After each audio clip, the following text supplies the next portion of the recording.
Hello, Satire Ryan. Hello, Satire Rachel. What are you doing here, running around playing ambassador? Rachel, what are you doing? What are you doing here? I'm here to co-host our podcast. Are you feeling yum yum about it? Yeah. Would Soul Hunter have said yum yum in this episode of Babylon 5 that we watched? Would he be the guy?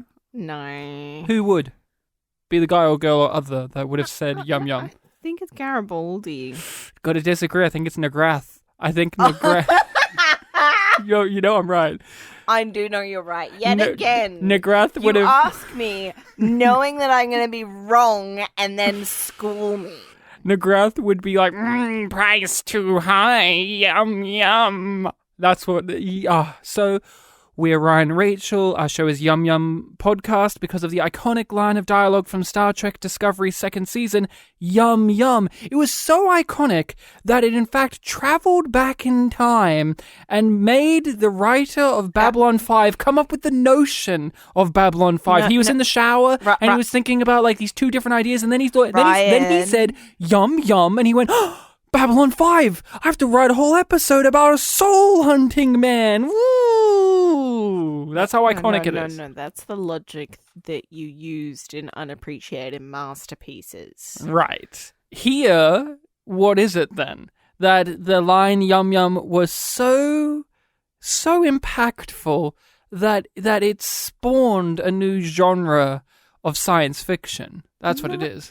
No, it's just that it changed our lives forever, and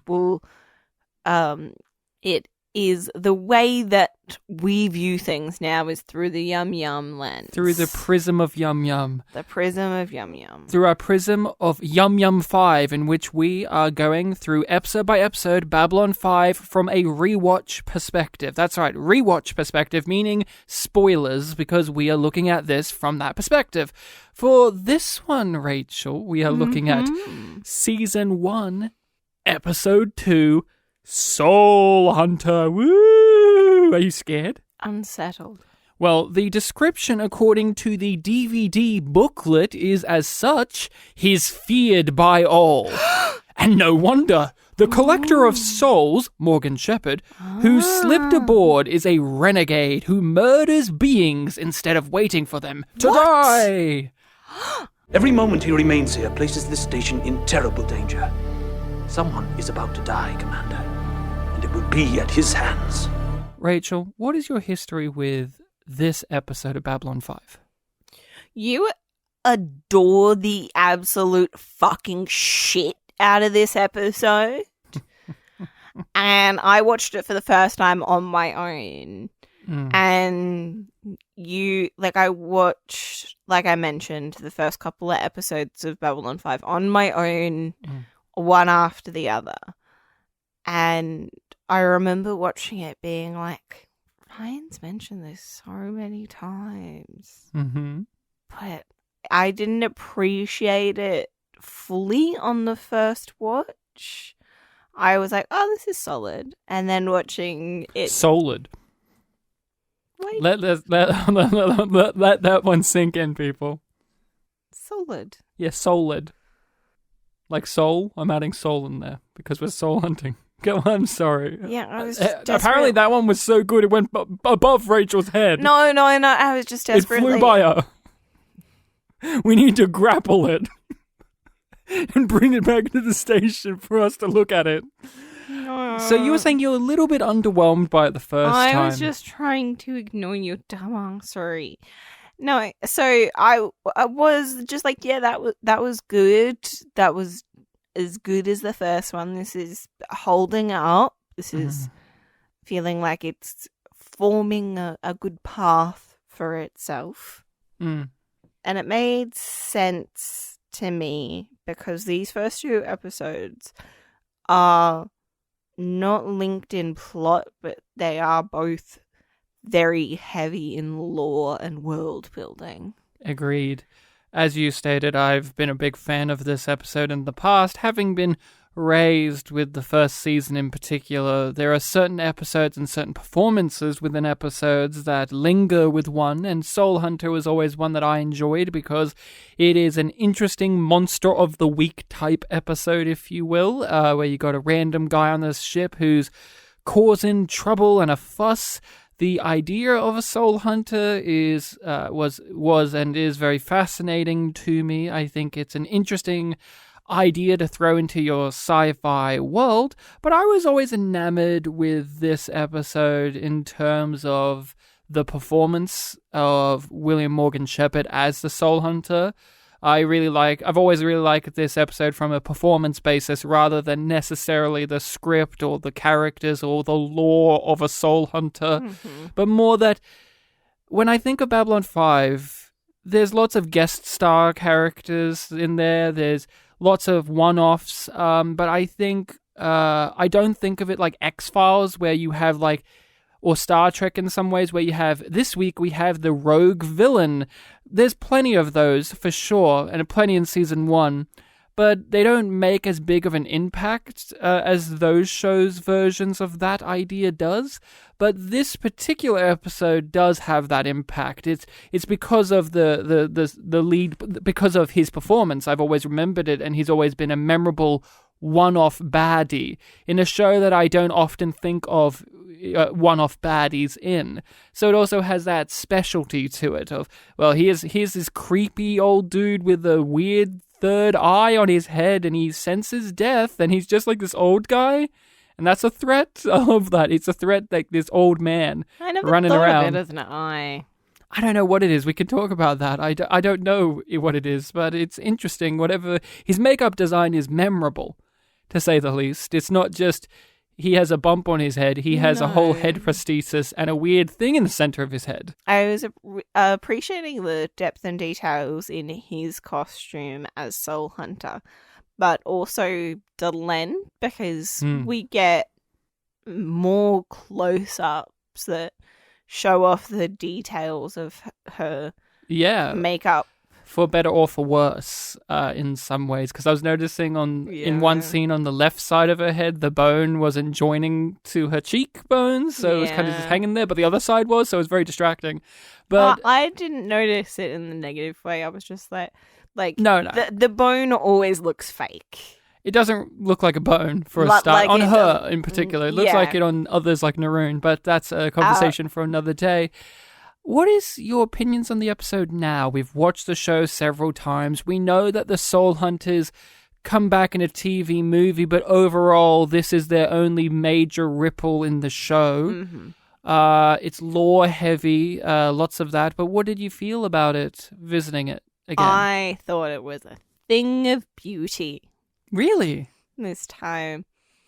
Because it feels so well crafted, and after suffering the abuse of Star Trek Discovery, it was even more sweet. I am on the opposite end. I found myself a little bit listless with this episode. I thought, it made me think about a lot of things, but I didn't really engage and feel a lot of things, other than my appreciation for the Soul Hunter's performance is even stronger than it has been in previous watches of it. I found myself kind of checking my watch a bit because there's an interesting idea here, but it felt like they were padding it out and stretching out for time, which we can definitely get into discussing. For me, I found myself noticing that there was the same scene repeated over and over again in this episode. Many a times we were told what a soul hunter is and what they do and why they do it. And we were told many a times what Delenn is all about and what she's up to, whilst also with her not actually giving us the information fully because we got to savor this for future arcs of the story. But as its own individual episode, I thought it was fine.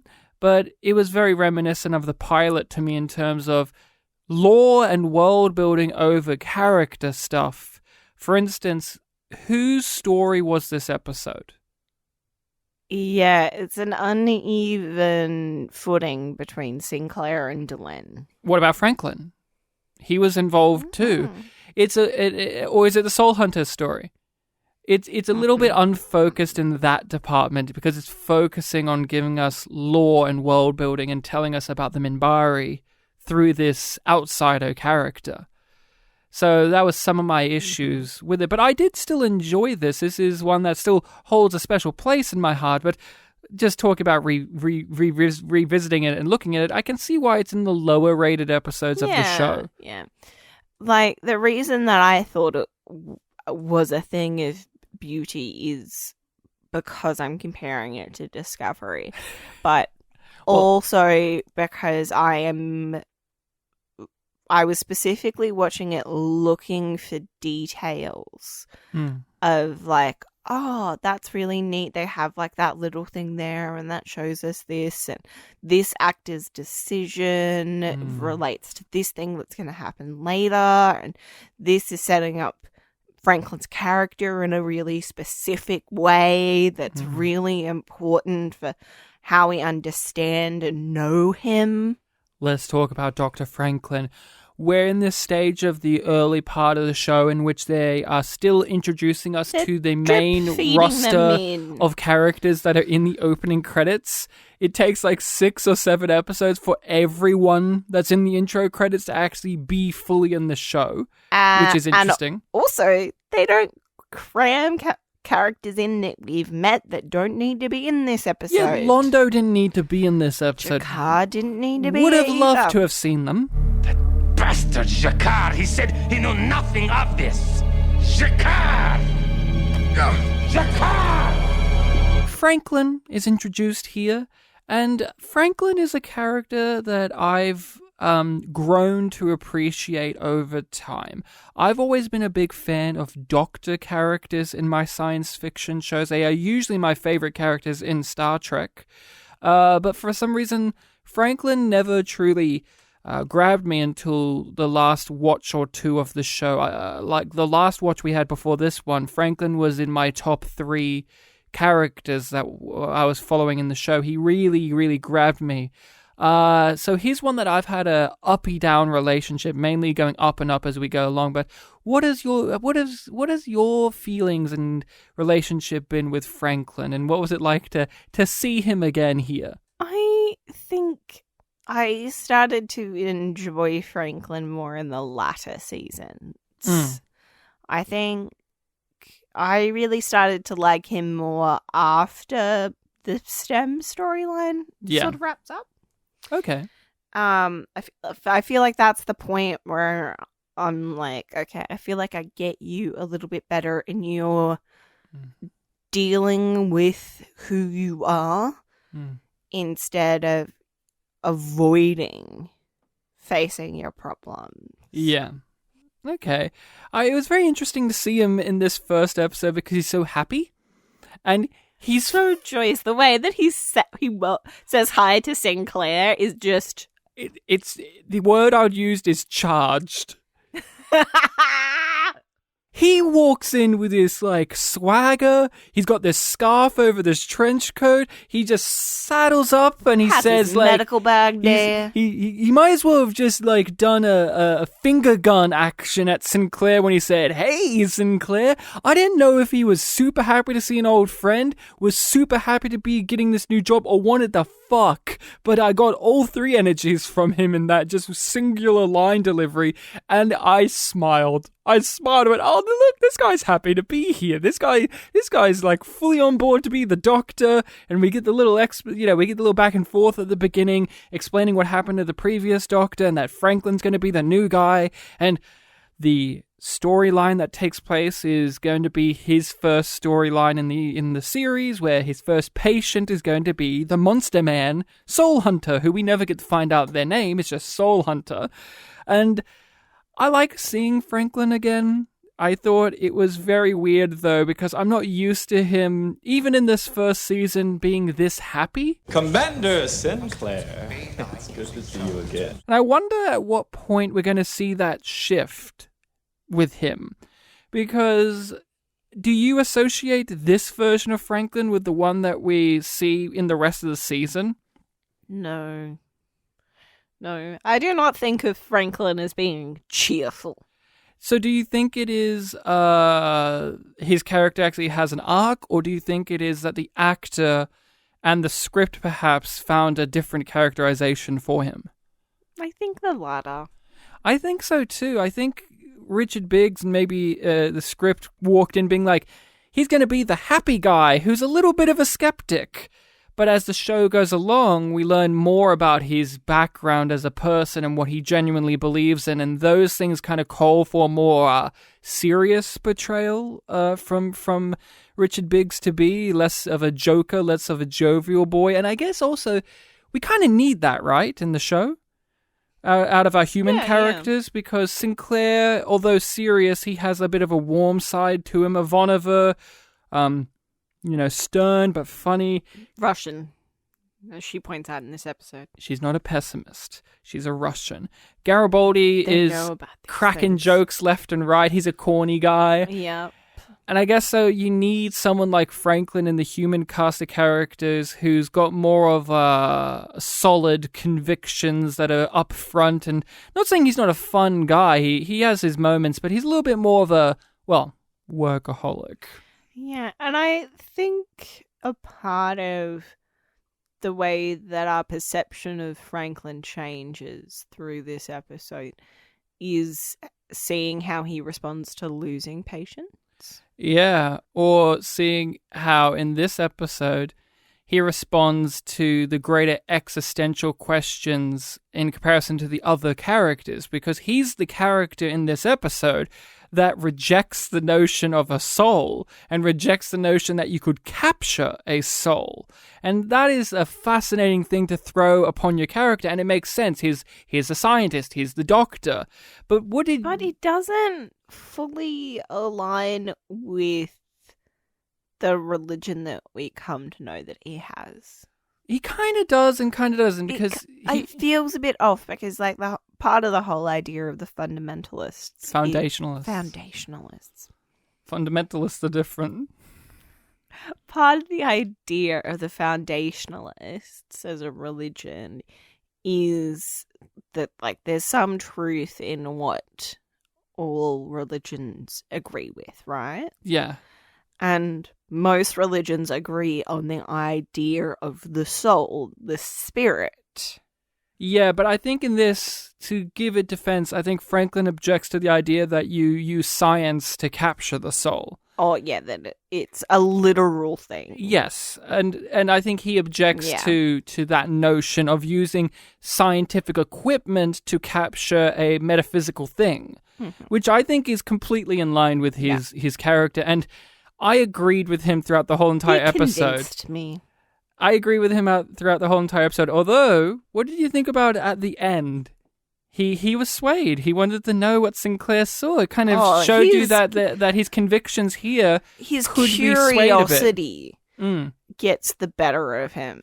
Yeah, he has a really jovial mood about it. And then when Sinclair doesn't really want to fully say if he saw a soul in a little glass bowl or not, Franklin just doubles down again on his original convictions of best not to talk about that anyway, right? You could get sent on a long vacation if that's the case. And he just kind of goes back to what he believed at the start of the episode. But there's that evidence here with his character that he can shift his attitudes a little bit, but not fully. And also that moment tells us an interesting thing about the show, because that's paired with Delenn saying that we were right about you, Sinclair. And Sinclair going, she's never going to finish that sentence. Yeah, which is true. She never does. But it makes it really clear that this show is going to leave things unsolved. Delenn. No. It's okay. She's just sleeping. Whatever she had to say, we'll wait till she's back on her feet. Yeah. But I'll bet you half a year's salary she doesn't finish that sentence. The best part of Franklin in this episode is his interaction with Ivanova at CNC. I love the world-building touch that if you can't afford a proper funeral and you've died out in space, like at a space station like Babylon 5, they will just shoot your coffin into the sun nearby. I think that's an interesting and bleak touch. I don't know. I think it's bleak. Yeah, it is. It is not as hopeful as the way that they do it in Star Trek. No. It's not like there's a teary-eyed. It's very different. And a eulogy. part of that is because, like, that isn't a funeral that's for the family. Like, No, it's just a business. bureaucratic, administrative task. And that's kind of why Franklin is there. And he just goes back to working on his pad thing. And it's Ivanova that goes, we need to stop and recognize this moment. And he has this sort of like, oh, yeah. And that there, what you just described. We should be doing this. That there you just described, all done in two physical actions, no words. Going back to just shit on Discovery again, it's so weird to see stuff like that communicated without words. Without telling. It showed us there. What you just discerned there, that's you saw visually. Franklin was just about to step back and go out of CNC, but Ivanova had to stop him.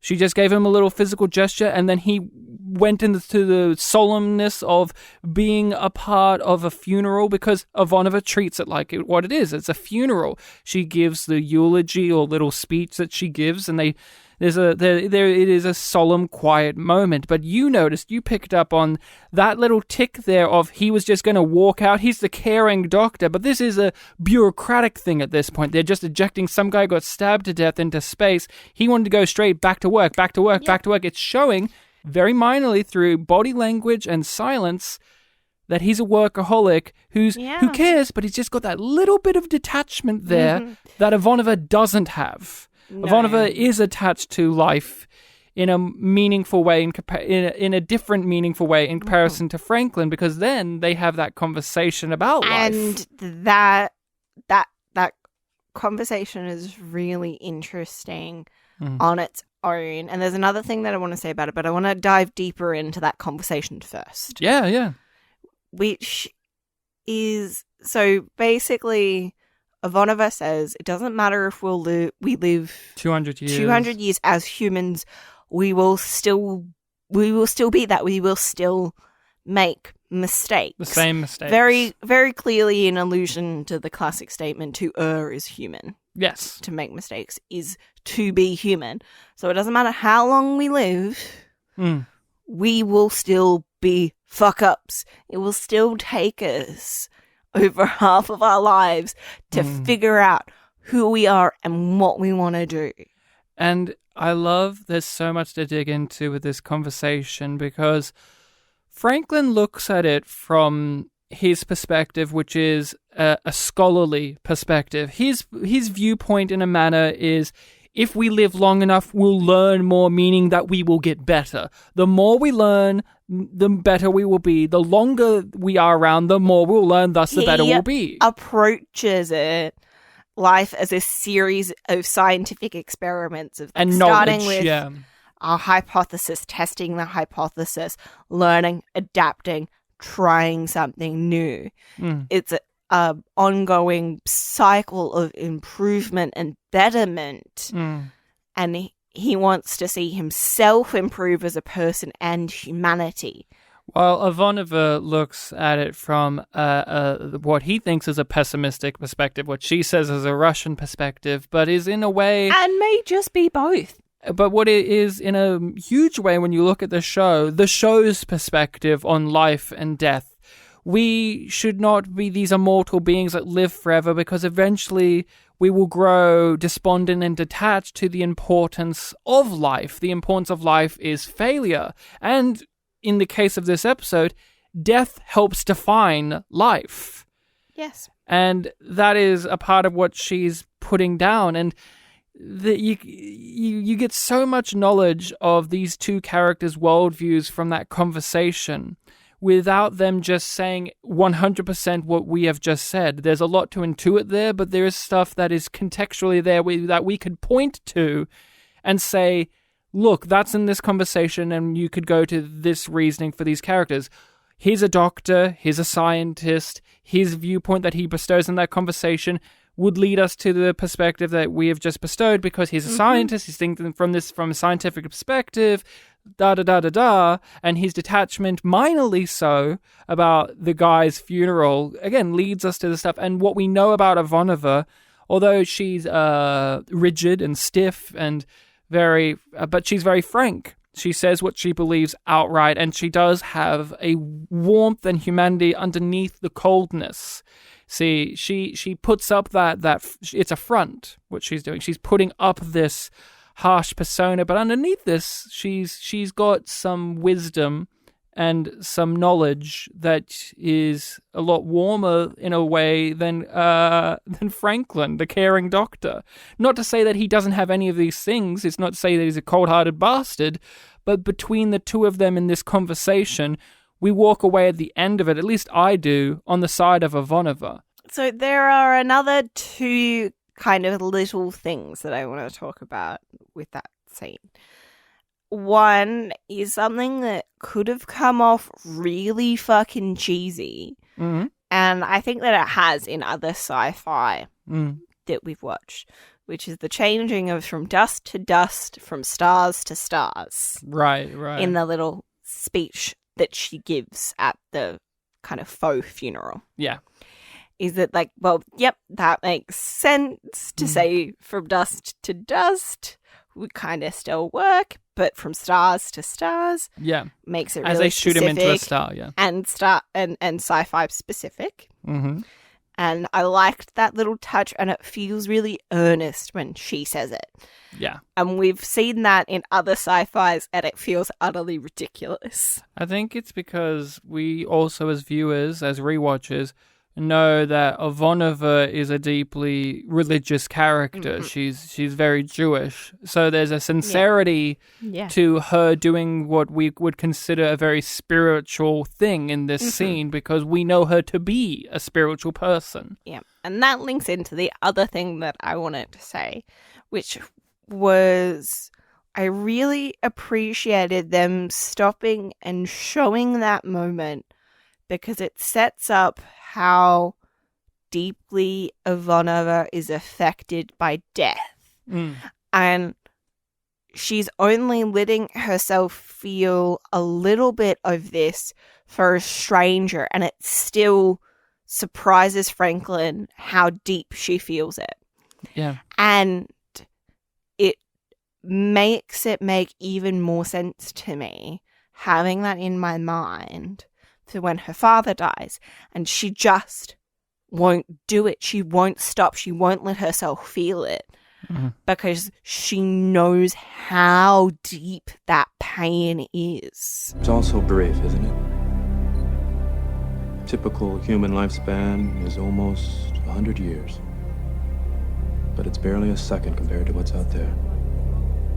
It wouldn't be so bad if life didn't take so long to figure out. Seems you just start to get it right, and then it's over. Doesn't matter. If we lived 200 years, we'd still be human. We'd still make the same mistakes. You're a pessimist. I'm Russian, Doctor. We understand these things. This is about a soul hunter, Rachel. Do you think soul hunters are cool? What is your perspective on it? Because Babylon 5 will throw out some of these things, and you just have to... It all lands... It all depends how you land on it. Is a soul hunter silly or great? I think it's somewhere in between. I like, we're not allowed to give half yums as a rating, but I give the soul hunter a half yum. Just a half yum? That's pretty bad. No. It's a yum and a half, I mean. Thank you. It's a Yamaha. So... fuck off. That doesn't come until later. Okay. Is it a Yamaha? I think it's a Kawasaki. Yeah. Ninja. The Kawasaki Ninja ZX11, vintage 1992. I mean, we're talking liquid-cooled dual overhead cam, 16-valve, 1,052cc inline 4, twin ram air induction, 6-speed gearbox, and 320mm front disc with 4-piston calipers. It's the best performance bike of its time. Or it will be when I figure out how to put the damn thing together. I don't know. I think my filter for the Soul Hunters is very skewed because I can't help but think about the performance here in this episode, elevating it so much. Defines this species for me.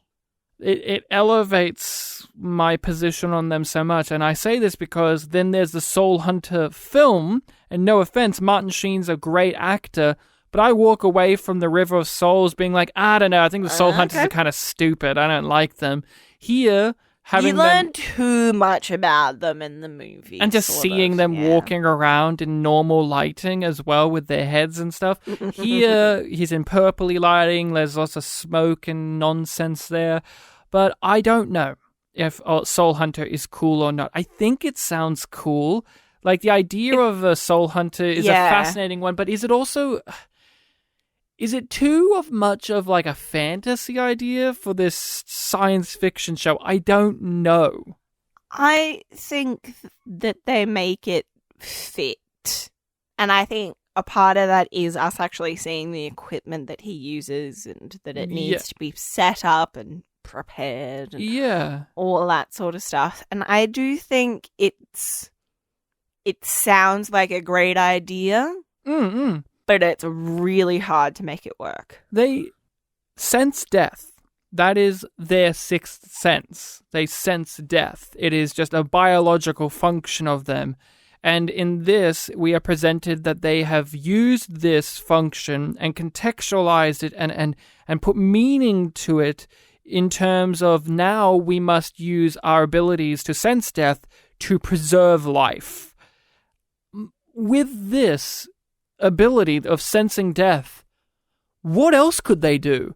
Like, in the show, they're vilified because he's crazy, but no one else likes them. But I'm trying to think, if there was a whole race of people, sentient people, whose sixth sense is to sense death and are drawn to it, what else would you do? You have to put some meaning to it. And to me, I think their meaning is, although cruel for others, and this isn't even talking about if souls are real, but for other people, other cultures, it's intrusive. To me, if you have that ability, this is a logical place to go that is on the alignment of being good, because the other is that they would just make death happen all the time. Yeah, like... Which is what he does. If the Soul Hunter's approach was the approach of his whole order. And not even just that, but if instead of preserving souls even, if their ability to be drawn to death, they could have gone down the road of just being monsters that just kill to get the satisfaction of killing. But... So what do you think? What else could they be? So there are a few other ideas that I think that they could have done. None of them really work, but I would like to maybe explore those ideas with you. Mm-hmm. Which is the fact, firstly, that it appears that they cannot change the outcome. No, they're always right. They're always right. So them getting involved and trying to, like, warn a species, like going to them in Mbryo and they're like, heads up, a war's coming, a bunch of you are going to fucking die. Yeah, but... Like, that kind of thing doesn't make sense. No. For them. It's something that maybe, like, another species could do, but the Soul Hunters doesn't make sense for how they're set up in the show. Yeah. So it's like, well, you can't really do that. But something that I thought could have been a really interesting thing to do with this kind of species is to make them more death duelers. What's that? Do they fight to the death? Do they grab their swords out like Londo and his best friend and duel it out? No. So, are you familiar with the term dueler at all? Like, we're going to duel to death? No. No, I don't know. So a doula's like a midwife, right? That's what that word means. Like call the midwife? Yeah. Okay. So a death doula is a midwife for death. So they... I'm imagining the show Call the Midwife, but with Soul Hunter makeup on them. Could you imagine that? Could you imagine Miranda Hart in a Soul Hunter outfit? Could you? I could. It'd be great. Please note that down to do for the social. Call the Soul Hunter. Call the soul. He's on a little bicycle. No, not quite like that. But it's the same sort of thing of like help. Death doulas go to hospice, family homes, nursing homes, wherever the dying are, Right. and support the person who is dying and their family through that process. I like this idea, but I can't help but remember the fact that they look like Grim Reaper people, and I don't know if I want one holding my hand as I die. Looking at me with his weird eye on his head or whatever it is, jewel or bone or growth. Or whatever it is. But Can you imagine William Morgan Shepherd looking at you while you're dying and just going, slower now, muffled, no. gone, gone. Gone now. Gone. Gone.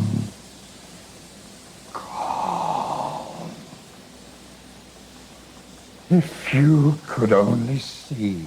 One of the fundamental problems with the soul hunter species, outside of like them taking souls in general, even if you don't believe in souls, them taking them from cultures that don't want them, is they can't even do the death doula thing that you want, because it is propositioned here that they are mortal beings. And if we go with that knowledge and tie it back to the conversation with Franklin and Ivanova, they are, from the Franklin perspective, they have lived for so long. They have determined this knowledge of souls, and it is set in stone. And since they do not have death in their own culture anymore that actually happens to them, they no longer have the concept of life that Ivanova talks of. Yeah, because So you death- do believe that they are immortal.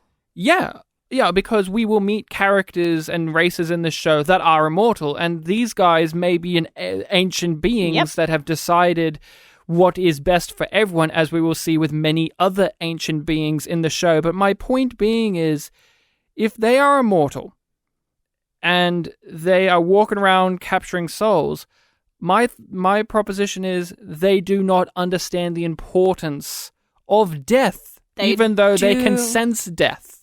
They feel death in a very different way. They seem to be able to feel what it is to be that person when they are approaching death. Yes. And their aftermath perspective is, it is a loss. They die and then that's it. That's it. It's done and dusted. But for other cultures like the Mbryo, like human cultures, there's a belief system there after death, whether it be the Minbari belief that the souls melt into one and transfer into the next generation, or other perspectives in the show like heaven or hell or any of that.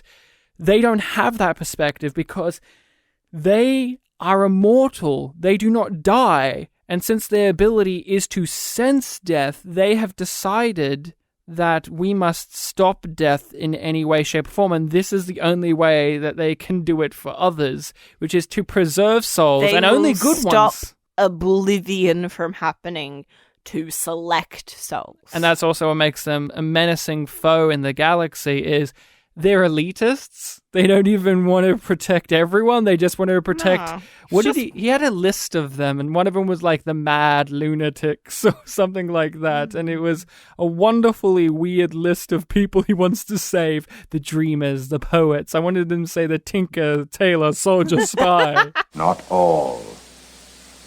Only the special ones. Leaders, thinkers, poets, dreamers, blessed lunatics. He says that he's been to Earth. Mm. Who do you think he came for? Trump. Fuck off! What, you don't... Fuck off! Like anybody would want his company for eternity. Fuck right off. This guy would. You kidding me? You don't think he want to add Trump to his children? I think he would. He's a villain for a start, so yes, I do think he would. He does specifically have lunatics on his list, so I think it's beautiful lunatics that he says, or something like that. Blessed lunatics. What are your thoughts on the soul? This is what this episode exists for, really. Yeah. Is to make us question our own thoughts and beliefs on what the soul is, and to interrogate what the show's thoughts and beliefs of the soul is. Not just the characters, but the show itself. What are your viewpoints on this whole entire affair? I believe there is a soul. Okay. I think that there is some kind of spirit that we have in our bodies that cannot be articulated, and whether that is just the fact of biological life happening in our bodies, and that has an effect on the way that we perceive things. Do only humans have souls? No, I don't think so. I think How far does it extend to all life? Like, do ants have souls? I would extend it to all sentient life. Only sentient? Yeah. Wow. Really? What about you then, Mr. Judging me for my view on souls? I don't believe in souls. No, you don't. I don't believe in souls. I'm very much like Franklin, and when the soul hunter said, you die, that's it, I nodded. I was like, yep, that's right. I agree. And he's saying it like this is a bad thing, and I'm sitting there going, no, that's it. Look, I don't care if people believe in souls, and I don't care if people don't believe. This is just what I think. I've never really thought about it. I've grown up Catholic, and my family aren't even that particularly religious, but I've never been enforced this belief of souls. I love it in narrative senses, and I love how it works in You love it thematic as senses. a metaphysical idea. But I'm not applying it to the real world context that I live in. No, I do not believe in souls, but I do not roll my eyes at stories like this that challenge that notion. Did this sway me And you in don't- my own real you world don't perspective? No. You're not trying to convince anybody to not believe in souls. And you're not trying to convince anyone to believe in souls. No. But did this episode shake my foundation? No. Did it make me question it? No. It did make me enjoy a sci-fi concept of what happens if there was a guy with a laser beam that could take my soul. That's a fun sci-fi concept, but it goes beyond just that fun sci-fi concept. It grabs that idea of a guy with an energy beam that could take my soul and applies it to all the characters within the episode. They all have their viewpoints on the matter that are different from each other's. Some are aligned with some of each other's and some aren't. The Soul Hunter is the most abstract one out of them all, but it makes sense for what he is and what he can do. Do you believe, though, that he is actually taking souls? Yes. You do? You think he has a laser beam that could take your soul? When you say it like that... No, but what do you think? He's definitely capturing something. Oh, yes.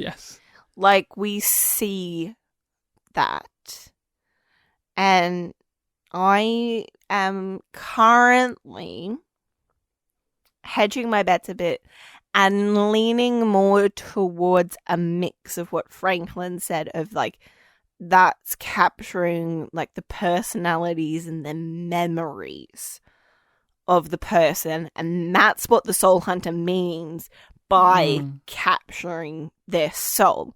Because each perspective, even though they're all talking about souls, is talking about a slightly different concept. Yeah. Do you believe that souls are an actual thing within the context of this show? Yes. Why? I really should have been prepared to give evidence for my answer. You don't But need it to was give just it, but what do you It think? was just such a knee-jerk reaction because so many people within the world of Babylon 5 recognize and respect the idea of souls. And so many don't. Yeah. When we meet Sheridan and he finds out why the Minbari stopped the war, he's just like, Yeah, okay, sure. Rightio then, and he moves on. I don't know. And I think that's what's brilliant about the show overall, this is a show that tackles faith and religion in a very respectful manner. The guy creating it is an atheist, but with a strong Catholic background. But I feel like the show juggles being on the side of things are real, like the soul and heaven and all this stuff of spirituality is real, whilst also having the critical lens of an atheist perspective of being like, I don't know if this is real or this is bullshit or it doesn't exist. To me, it's even-handed in the show. Mm-hmm. I don't know if the soul is real in this show, but I believe that there are characters that believe that. But then there are certain evidence pieces that completely make certain faiths in this show fall apart to the wayside. We're not going to talk about it, but we don't have time. But the more we learn about Minbari's souls and what they're all about, the more questionable their entire religious structure becomes, and not in a bad way, like the show does a bad job, more in the show deliberately makes it more and more questionable, like most religions. You can pick apart and it becomes questionable after a certain point. I've thought of something where I'm like, okay, this is just me backtracking from the end of the show. Mm-hmm. Which is that I've now realized that to me, the species going beyond the rim is them going beyond the physical realm, and it is those people's souls departing. leaving. That's definitely the imagery and the stuff the show's invoking. That's like a very strong reason why I think that souls are real in Babylon 5. And that's an underpinning of the show, but then there's the contextual thing of, they're just literally going beyond the rim of known space. Yeah. So you have it both ways. You get to interpret it. A quaint lie. Pretty fantasy. The soul ends with death. Unless we act to preserve it. You know what you don't get to interpret? Delenn being a satai. My biggest issue... And, why the fuck is a vice president pretending to be an ambassador on a space station where 3 of the previous ones have blown up and one of them just fucking disappeared from motherfucking space without a trace? This is my big episode problem.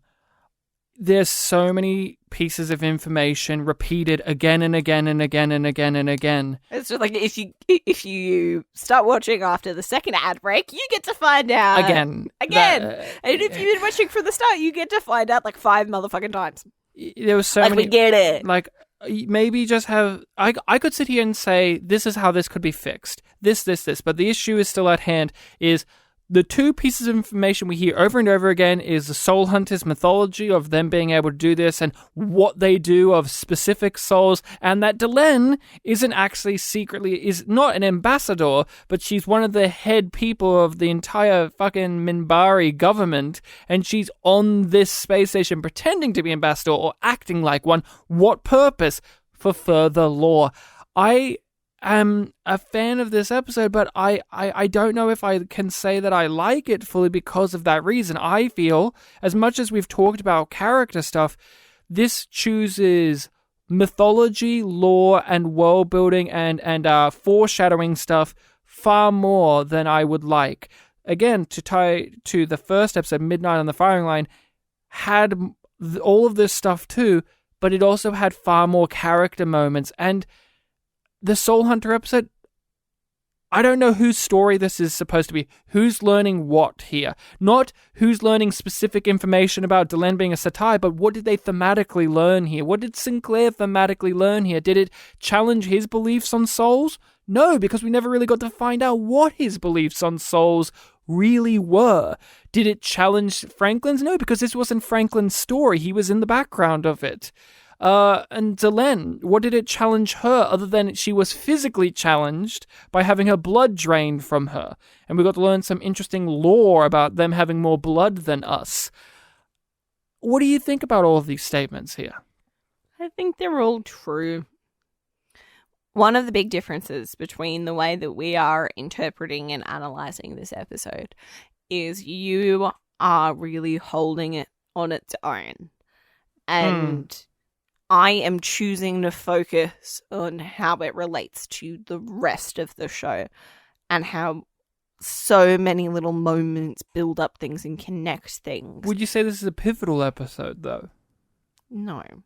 That's my issue. Like, I know the bigger context things of it too, and I do appreciate those. But but you wish that it stood on its own. I do wish that, well, not even that. I just wish there was more character-filled stuff here. Yeah, but the first that's episode, what you need for it to feel balanced and to feel good about saying this is a good episode of television. Yeah. Because this episode does these things. Not giving it credit for what it does. Yeah. Because we had that problem with The pilot. appreciation of Discovery, Right. being like, oh, well, they could do this and they can do that and they might do this. I'm doing the same thing, but I know what things pay off. So I can say, well, yeah, that's good because it links to this thing and it Yeah. goes to this other thing and we do learn what that means. So Yeah. that's great because they set it up here. But as an episode, to watch, is no. it enthralling as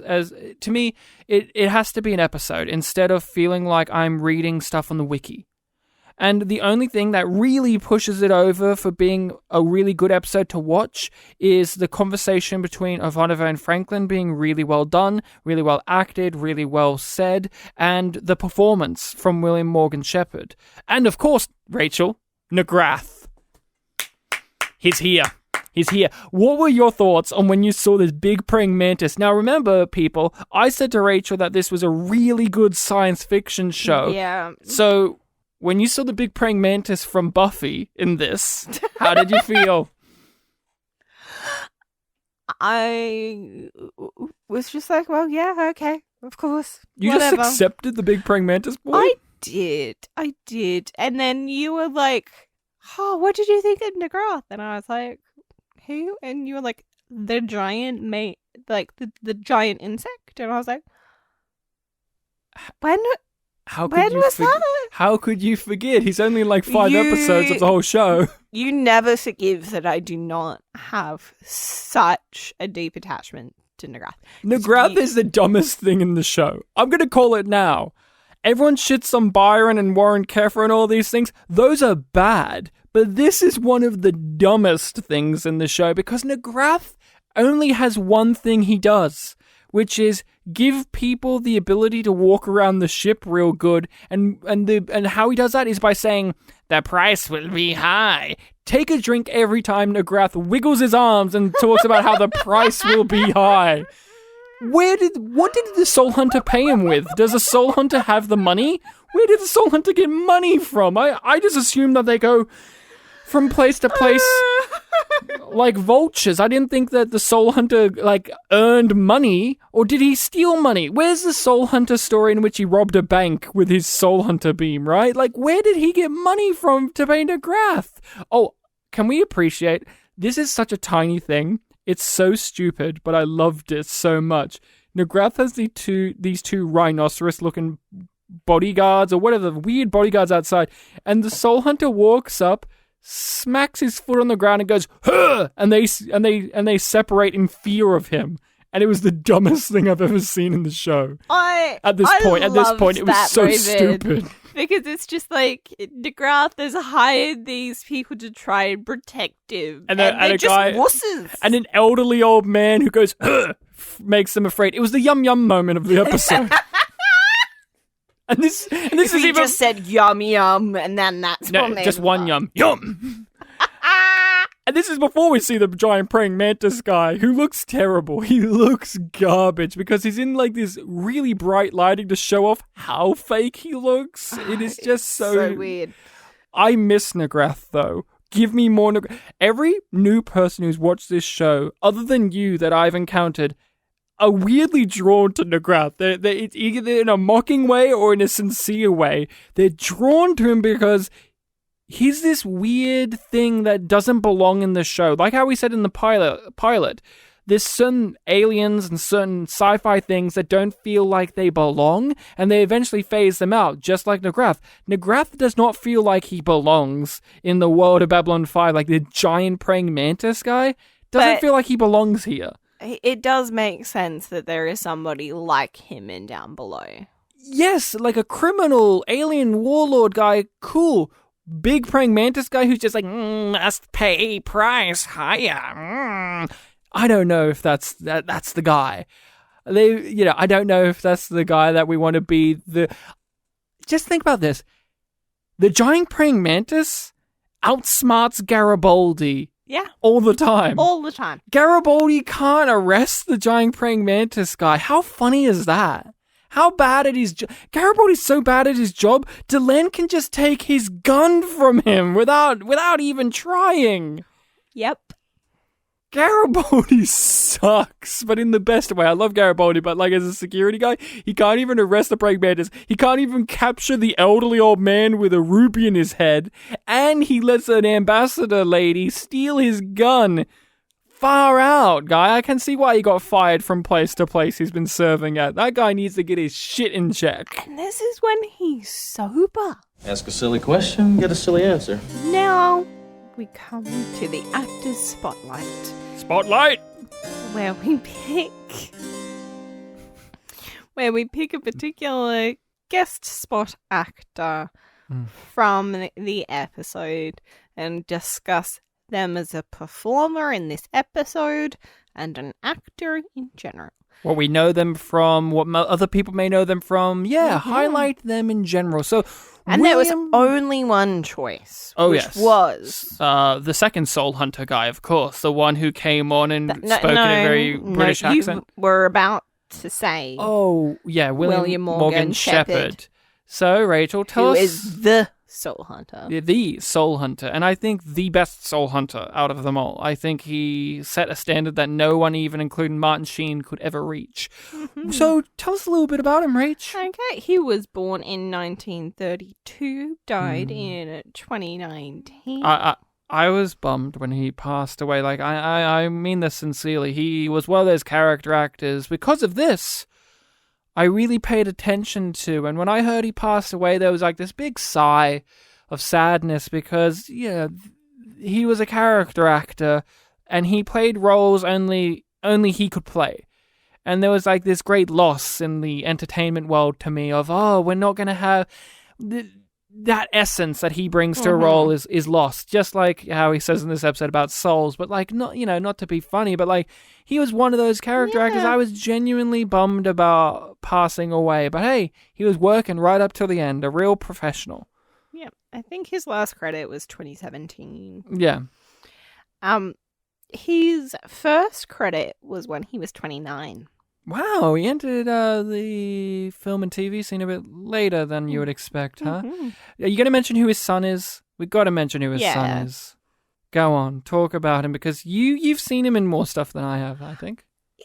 So, his son has appeared in a lot of sci-fi as well. He, like his father, is one of those guys that's in, like, every pop culture thing one could put in. Yes. So the son is Mark Sheppard. Many may know him for Supernatural. Yes. Firefly he was in a few episodes, right? We'll get to his performance in Doctor Who in a little while. Doctor Who, and of course X-Files. Mark Sheppard was in X-Files as well as an Irish pyrotechnic guy. I always remember him. He's Tweedledee. Okay. So I want to start with some other things that I just found entertaining I can imagine a lot of people going, oh, hey, it's that guy. Yeah, William Morgan Shepherd really, really was that character actor that he was in everything. He was in a majority of the big things, and if he wasn't, his son was. Like, he wasn't in X-Files, but don't worry, Mark Sheppard was in X-Files. He did mostly TV things, though. That was most of his credits. Yeah.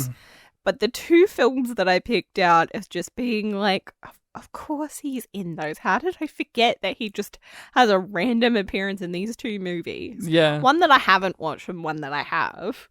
The one that I haven't watched is Transformers. He's a voice. He's a voice. And what a voice. That's the thing that's most memorable about Soul Hunter to me is his voice. The way he would have a real frailty and then a real deep boomingness to it. The way he would say, gone. He plays it. Gone. Yeah. Gone.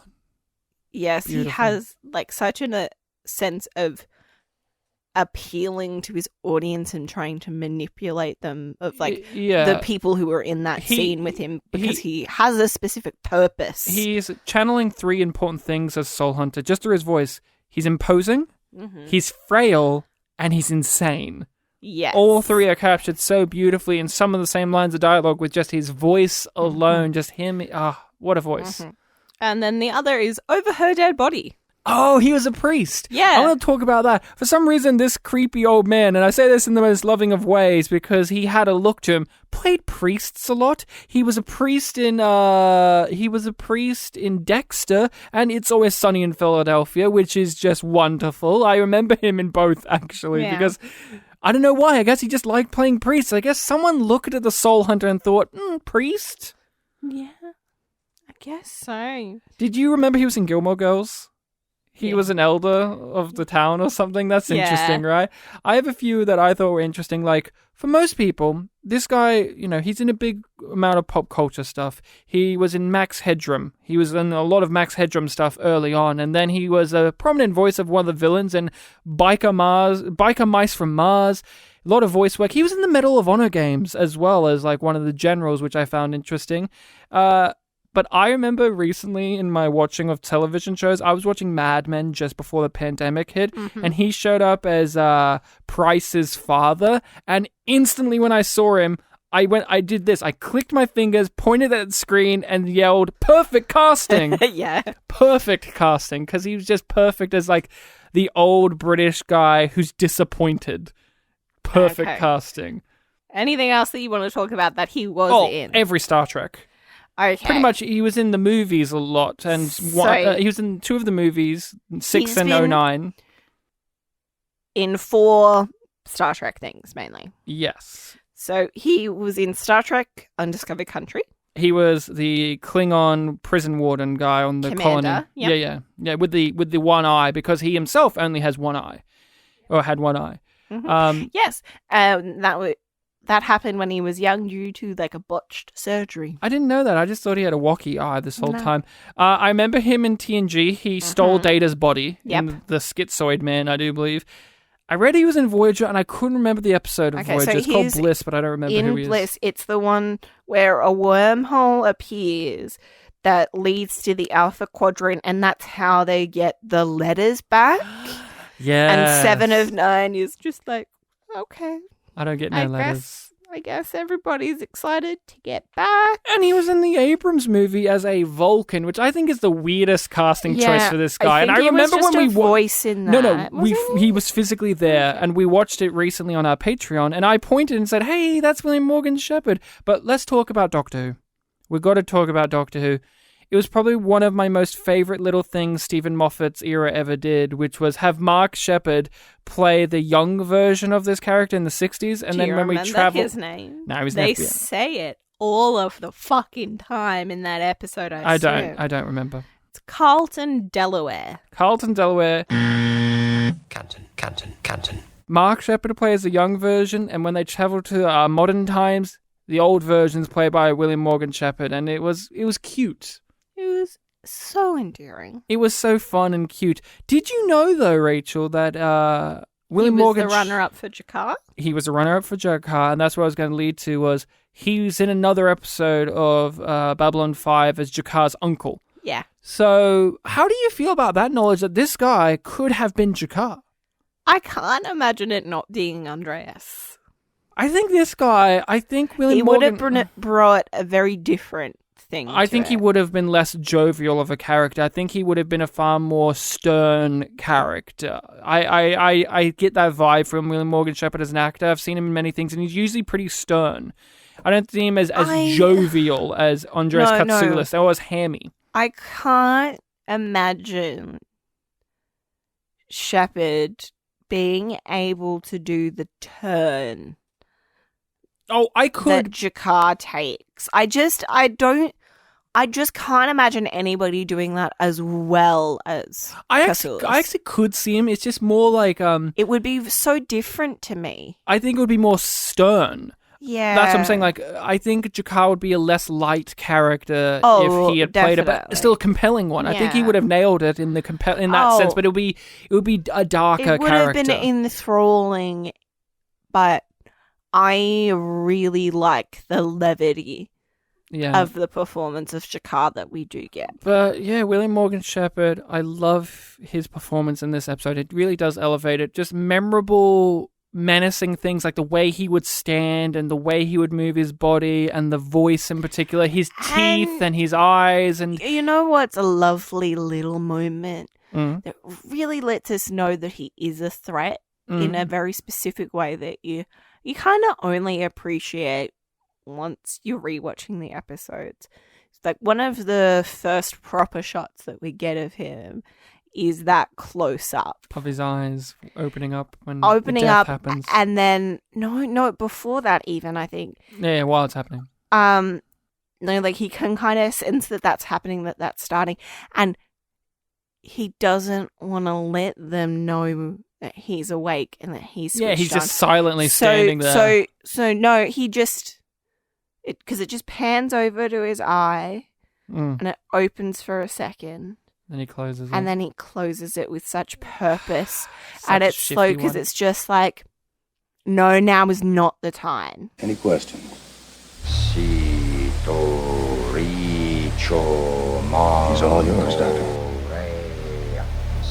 I'm going to get on my soapbox for a moment here, Rachel. What's that soapbox made of, right? Oh, DVDs. I actually owned the Babylon 5 DVDs as we are watching them, the show via those because I do not have... you're going to complain about that specific scene that had a bad transfer, so there was blue stripes on it? No. So, I as a child was confused by the DVDs artworks because there were certain things that were inconsistent and things that were outright wrong. And as an adult learning more and more about them, the more angry I've been about it. So on the back of the DVD, they have Delenn from the pilot instead of Delenn from this show, which is interesting. I don't know why they did that. But on the movie pack for The Gathering, they have Delenn from the show rather than Delenn from the pilot. And it seems like nobody cared about these DVDs in a lot of ways, but also cared too much. So for instance, it's odd. Yeah, so for instance, like, there will be on the booklets as well as the DVDs themselves, they'll have images from the episodes that will feature on that disc. But some images aren't on the ones from that certain disc, they're from later episodes. But the most baffling to me as a child, because again, to raise for people this knowledge, again, I grew up without the movies for quite some time. I had to buy them later in life, so I was unaware of some things from these movies. On the DVD, the Soul Hunter that they had a picture of was not of the one from this episode, but from the TV movie, The River of Souls. Gotta make you think that it's Martin Sheen in the show. Martin Sheen as a Soul Hunter, and I was confused. I was like, where's this guy? This guy wasn't in the episode. That's weird. Why would that be there? And I've learned now over the years that that's a guy from a separate thing entirely, and it really makes me annoyed because...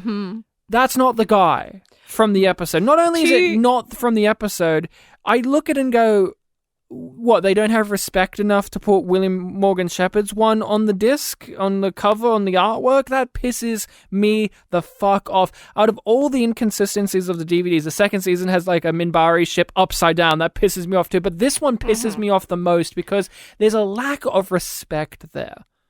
Wanna just add something for the benefit of the listening people.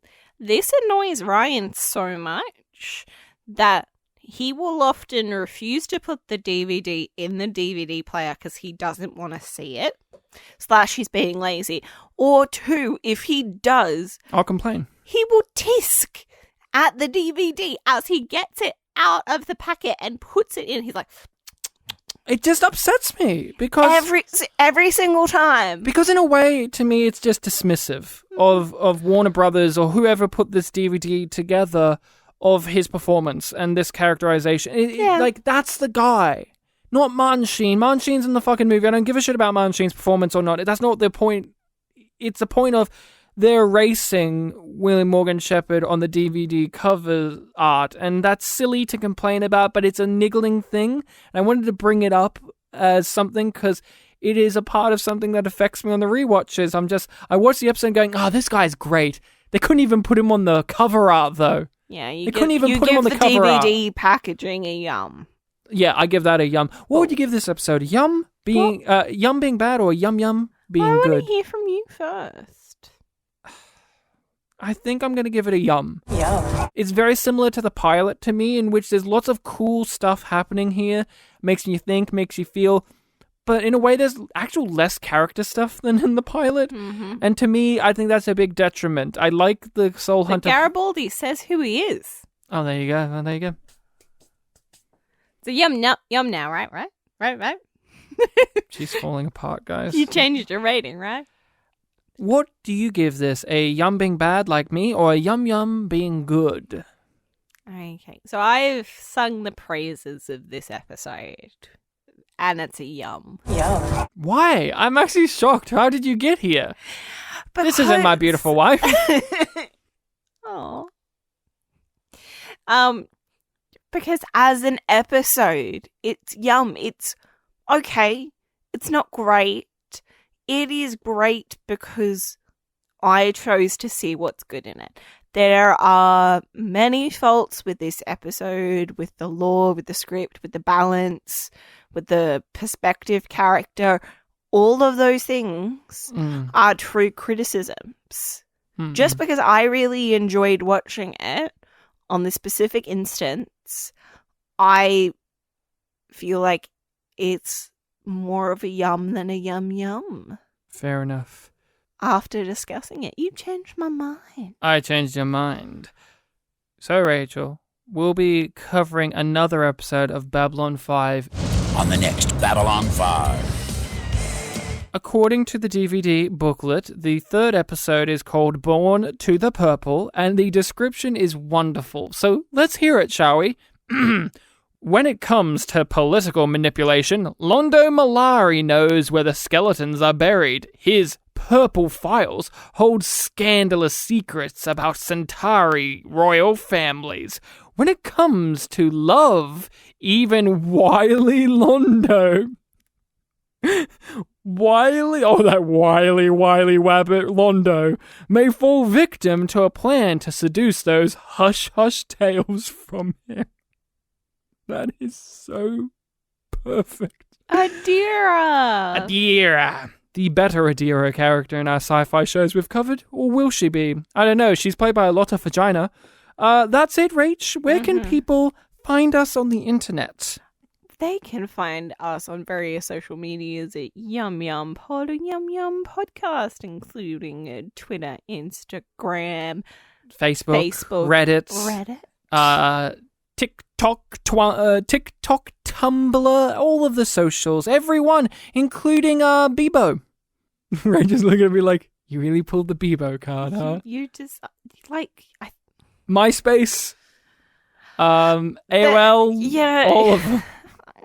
Okay, Ryan, you can continue listening to Funked social medias, or we can discuss our Patreon. Well, we have a Patreon in which we are covering the Star Trek movies, we are covering the best and worst rated episodes of Star Trek, and we are giving our general thoughts on other things, other TV shows, games, movies, podcasts. So head on over to our Patreon to get that extra juicy yum content. Email us at yumyumpod@gmail.com with your thoughts on the episode that we have discussed or things that we've said. Let us know how you're enjoying the show and how you're enjoying Babylon 5 on your watching of it. That's yumyumpod@gmail.com. And if you people have not already, make sure to give us 5-star reviews, or as we call them, yum reviews, on all the podcast catchers available that can do so. And please, we're new, we're young, we're innocent in terms of covering Babylon 5. Share us around.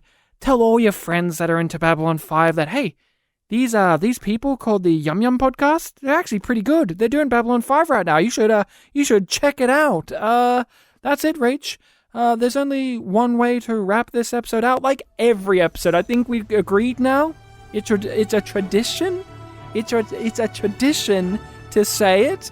Let's do it. 3, 2, 1. Good eating to you.